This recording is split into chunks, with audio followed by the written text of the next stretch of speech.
1979. Il y a des tas de gens qui meurent pendant la révolution en Iran, alors que moi, je vais naître 13 ans plus tard en des terres lointaines. Mes géniteurs sont voisins à Téhéran, mais ils se connaissent pas. Ils se rencontrent à la bibliothèque de Lapardieu à Lyon, en France. Il a fallu qu'ils deviennent réfugiés politiques pour se rencontrer. C'est rigolo, la mondialisation quand même. Mes parents m'inondent d'amour. Je suis fille unique et ils m'ont toujours dit que j'étais une source d'abondance et de merveille dans leur existence. Je trouve mon père hyper charismatique et ma mère, c'est juste ma déesse. C'est la plus belle femme du monde et je suis sidérée quand je l'entends dire que son ventre est trop ceci ou son corps pas assez cela. Et voilà, on est là tous les trois. Je grandis dans la Tessie de Vaux-en-Velin, en banlieue lyonnaise, en HLM.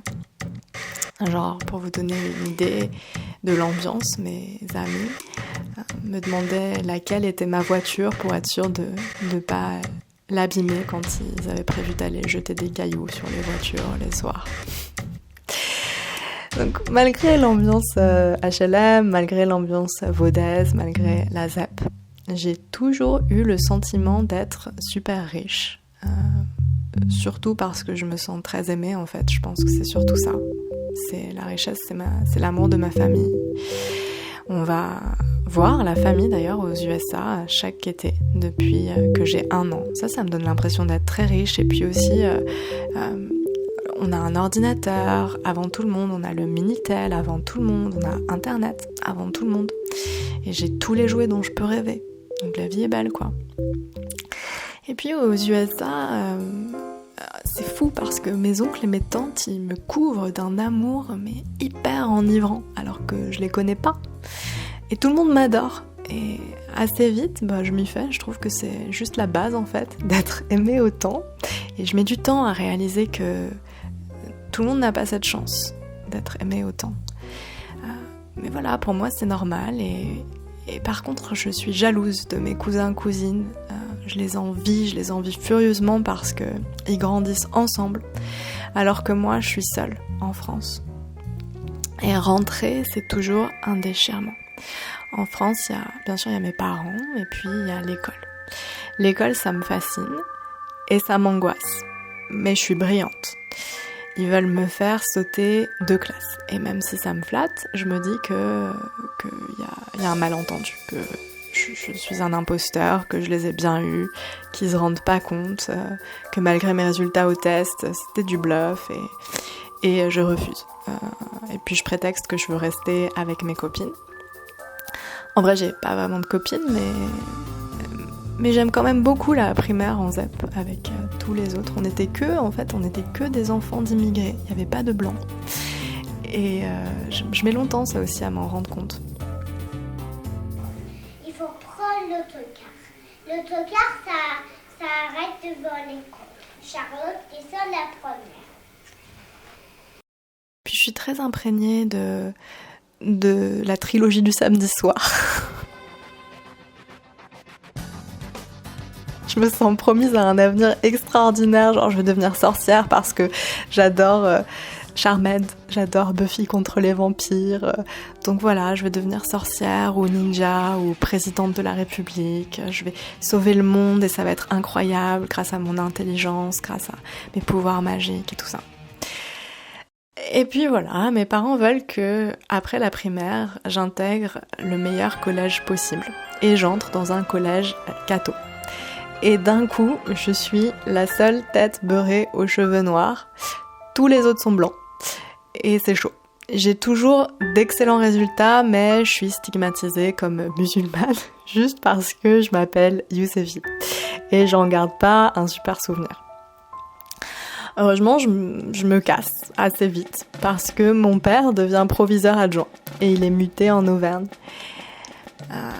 Et ça me panique parce que je vais intégrer leur meilleure classe, une classe bilingue en 5e. Mais eux, en fait, ils ont tous fait de l'allemand en 6e et moi, j'ai jamais fait d'allemand. Et à l'époque, l'école, les études, c'était vraiment ma vie. Et j'angoisse à l'idée de redoubler à cause de cette matière, à cause de l'allemand, où j'ai du retard. mais ma mère est prof d'allemand, enfin elle n'est pas prof d'allemand à l'époque, mais elle a un master en allemand et elle me donne des cours pendant l'été. Et grâce à elle, je gère sa race. Genre, j'en reviens pas, je suis la meilleure en allemand. J'ai genre 19 de moyenne. Et même si aujourd'hui j'ai beaucoup oublié, j'ai encore de très bonnes bases. Je comprends encore assez bien l'allemand dans les conversations courantes. Et si je m'y mets, je suis à peu près sûre que ça va me revenir très vite. Et ça, c'est grâce à ma mère.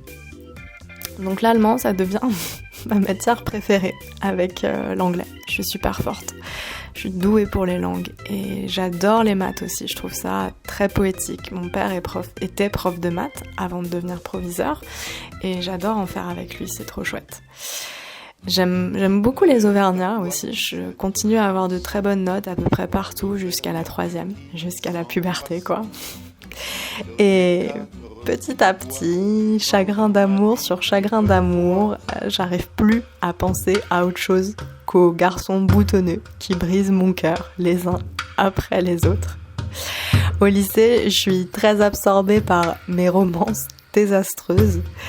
Ça prend toute mon énergie. Je prends 15 kilos, j'en mets très peu sur mes cours, de l'énergie, de la force, et j'ai mon bac spé maths avec un peu moins de 14 sur 20. Et c'est un putain d'échec pour moi à l'époque. Et j'ai honte de pas avoir fait mieux que ça. Je me souviens de la honte que j'ai ressentie. Et aujourd'hui, ça me fait vraiment rire de voir à quel point j'ai pu être une drama queen. Mais voilà, à l'époque, j'ai honte.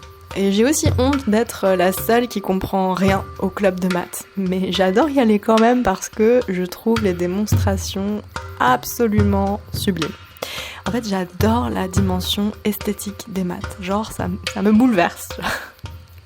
Après, c'est marrant parce qu'on était genre 5 au club de maths du lycée.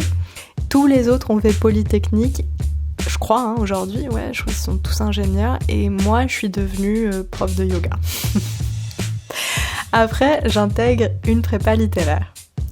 Et tout le monde est putain de cultivé.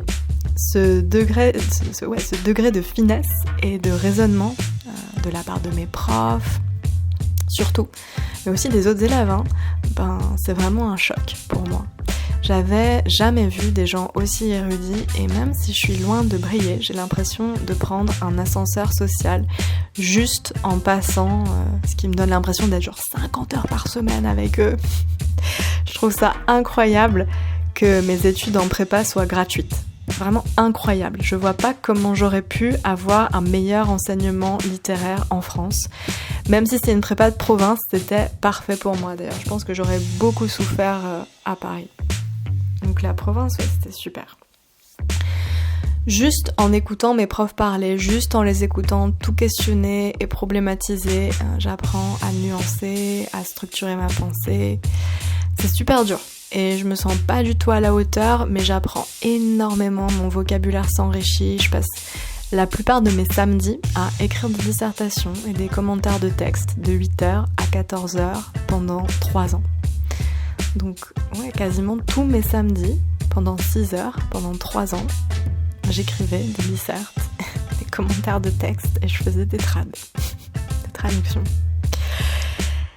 Voilà, je fais une spé anglais et puis je fais une spé philo et je me prends des -5, des -5 sur 20 à chaque contresens en traduction.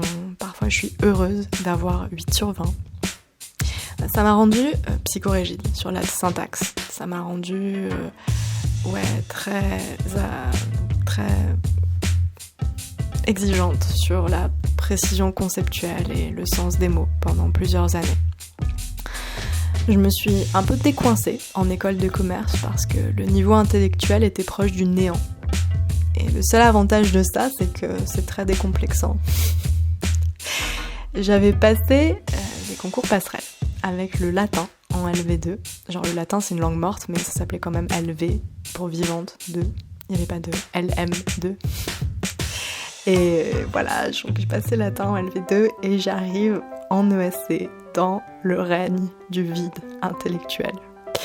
Sur mes 4 années d'ESC, à part 4 profs que j'ai adorés, Hamid Mazloumi, Don Mindet et Renaud McGilchrist, puis la prof de droit, dont j'ai pas réussi à retrouver le nom. À part eux, la plupart des cours, c'est des heures de slide avec du vent. Je m'entendais pas très bien avec les autres élèves de ma promo, on n'avait pas trop les mêmes valeurs.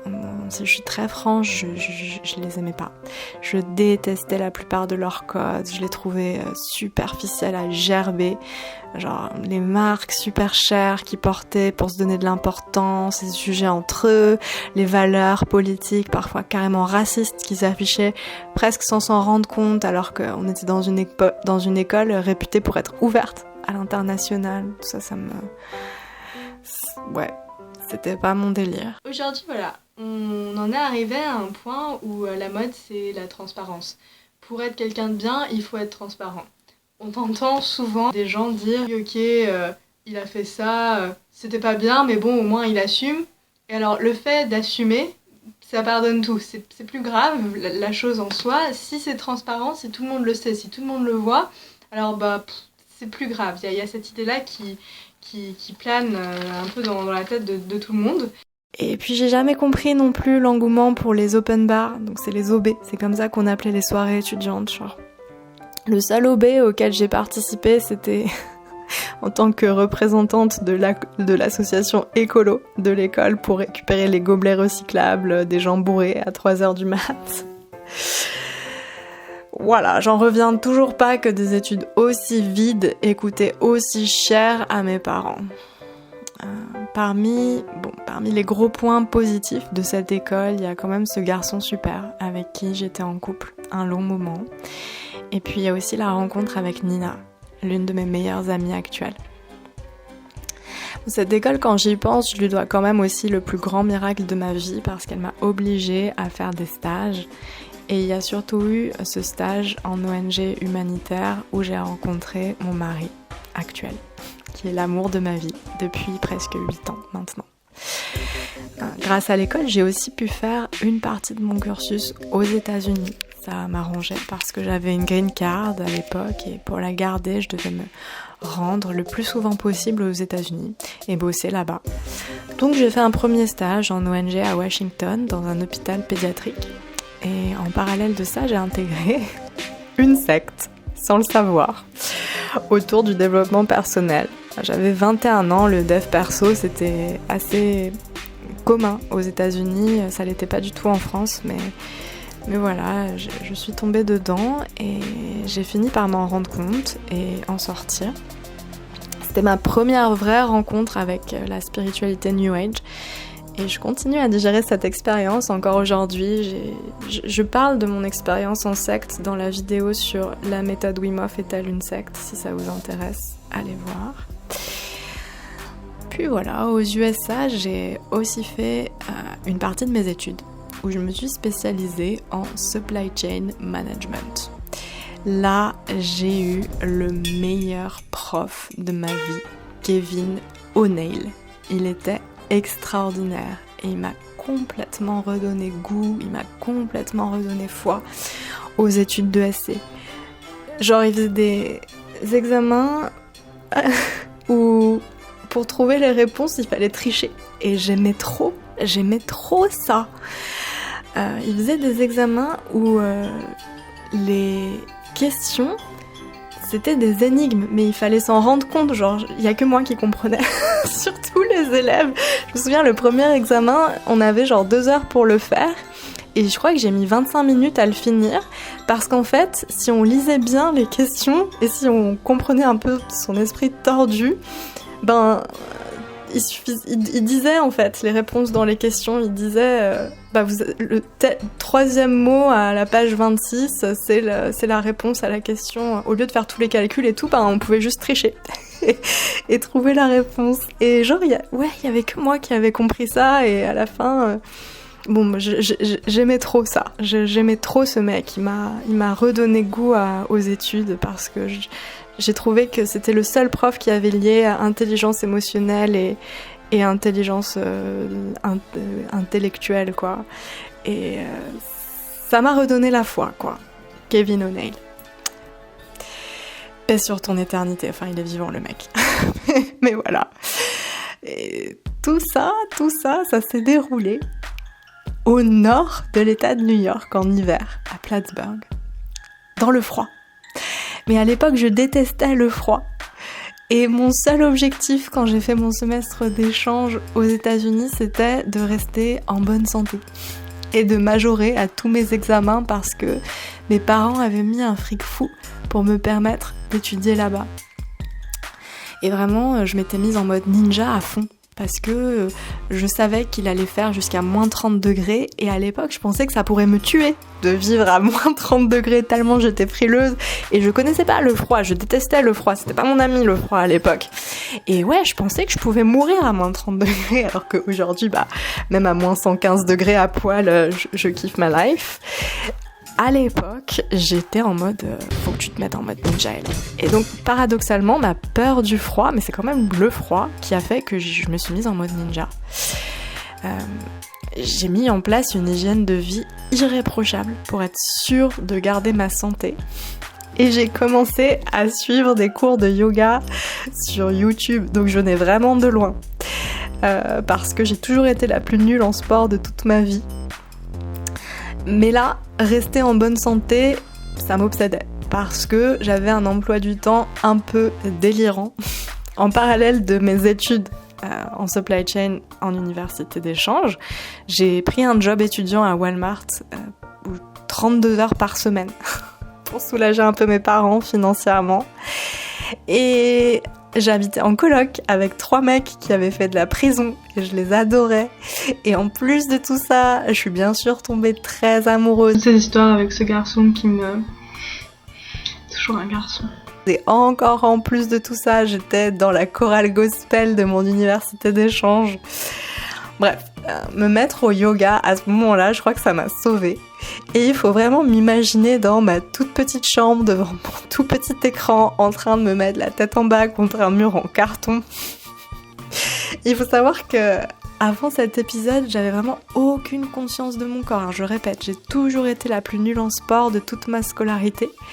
Et mes premières rencontres avec le yoga, la spiritualité et le froid, quand j'y pense, se sont faites aux États-Unis, de façon complètement saugrenue. Par hasard, quoi. Et jamais j'aurais imaginé l'impact que tout ça aurait sur moi. À l'époque, j'étais juste soulagée d'avoir validé toutes mes matières avec des A+, et de pas être tombée malade une seule fois alors que tous les autres toussaient après 3 jours. J'étais un peu obsessionnelle, mais ça m'a réussi. Donc, il y a du bon à cette école quand même. Ouais, il y a eu du bon. La dernière année, en ESC, je me suis même faite quelques amis. Tu sais ce qu'elle va faire avec les vidéos? Quand on pose au même poste, elle va donner aux recruteurs et tout. Ouais. Regardez ce qu'ils faisaient. Ouais, je vais faire ça. Je suis la plus drôle et non plus. Et j'étais surtout en couple avec mon actuel mari, qui bossait toujours pour l'ONG humanitaire lyonnaise, où on s'est rencontrés alors que moi j'étais en Bretagne, donc pour finir mes études. Donc on prenait beaucoup le train pour se voir. Je suis complètement dingue de lui, et lui, il est très amoureux de moi, mais beaucoup plus froidement. Je le savais pas à l'époque, mais la première fois que je suis vraiment tombée amoureuse du froid, c'est quand je suis tombée amoureuse de lui. Je veux m'installer le plus vite possible avec lui, alors je trouve un CDI de jeune cadre dynamique à Lyon, 6 mois avant d'avoir mon diplôme. Je valide mon double master en MSc. C'est un double master. Comment MSc en Supply Chain Management et Master en grande école. Avec les félicitations du jury. Et je pars filer le grand amour dans notre appartement fraîchement acheté à Lyon. Et c'est trop bien de vivre avec lui.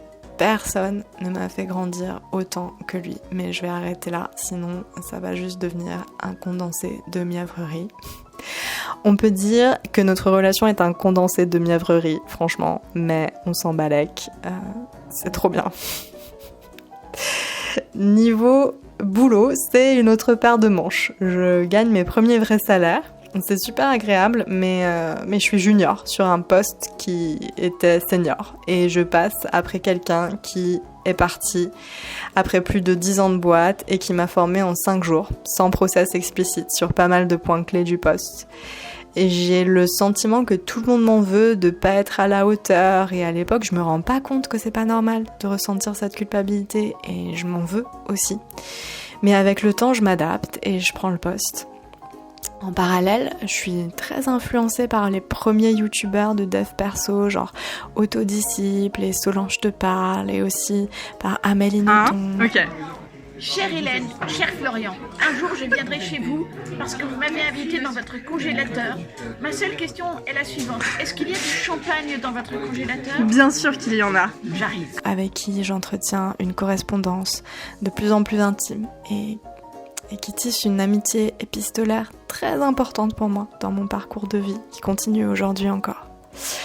Je me lance plein de défis 30 jours et en janvier 2019, après avoir lu de la recherche scientifique sur le sujet, j'applique les respi Wim Hof et 2 minutes de douche froide par jour, tous les jours. Je fais ça parce que ça me donne l'impression d'être un ninja, mais aussi parce que j'ai lu dans la recherche scientifique que ça pouvait désinflammer le corps et soigner des trucs comme l'asthme, dont je souffrais 6 mois par an depuis plusieurs années. Et c'était horrible parce que j'étais super frileuse et 30 jours de douche froide en janvier, même juste 2 minutes, c'était vraiment pas une partie de plaisir. Mais à la fin, je toussais plus et j'ai plus jamais eu d'asthme depuis. Je suis indignée que cette méthode soit si peu connue et ni une ni deux, je décide que je veux l'enseigner. À l'époque, il y avait moins d'une 20aine d'instructeurs en France et aucun à Lyon. Donc je vais devenir le premier instructeur Wim Hof de Lyon. Et pour devenir instructeur, il faut une expérience d'enseignement avec des adultes d'au moins 2 ans. Alors, ni une ni deux, je décide que je vais devenir prof de yoga. Et là, l'amoureux, il me dit « C'est très bien ma chérie, mais t'as jamais mis les pieds dans un studio de yoga, ta pratique se résume à des vidéos YouTube. » J'ai dit « J'avoue, t'as raison. » Alors, je me suis inscrite dans un studio et j'ai pris plein de cours. Puis je me suis inscrite à un ashram tenu par des Indiens qui pratiquent la philosophie yogique depuis 5 générations et je me suis beaucoup entraînée avant d'y aller. En parallèle de ma vie pro et perso, j'avais ma vie yoga. Je pouvais prendre jusqu'à 3 heures de cours par jour, certaines semaines, tellement j'étais déterminée à progresser. J'étais en mode Rocky. Et le mois à l'ashram a complètement révolutionné ma vie parce que je me suis rendu compte que j'étais beaucoup plus forte que ce que je pensais. Parce que c'était très intense et j'ai fait des trucs avec mon corps dont je me sentais pas capable, genre tenir sur mes mains, tenir sur ma tête, après seulement 3 jours, tout ça. Je pensais que c'était impossible, mais je l'ai fait. Et je continuais la méthode Wim Hof tous les jours, je prenais des bains glacés de mon côté, toute seule. J'avais l'impression qu'il fallait que je sois méga prête pour l'expédition d'hiver qui m'attendait avec Wim Hof. Genre je m'étais grave mise la pression toute seule parce que j'étais trop intimidée de toute la com que j'avais vue autour de l'événement avec tous ces mecs musclés qui faisaient des trucs de fou et tout, mais dans la réalité c'était pas du tout ça. Je me suis vraiment mise la pression toute seule et quand je suis arrivée j'étais surentraînée en fait. Et puis au 3e jour de l'expédition d'hiver, j'ai annoncé à tout le monde que je m'étais inscrite pour devenir instructrice. Et j'ai eu le privilège d'apprendre à chaque fois de Wim Hof lui-même.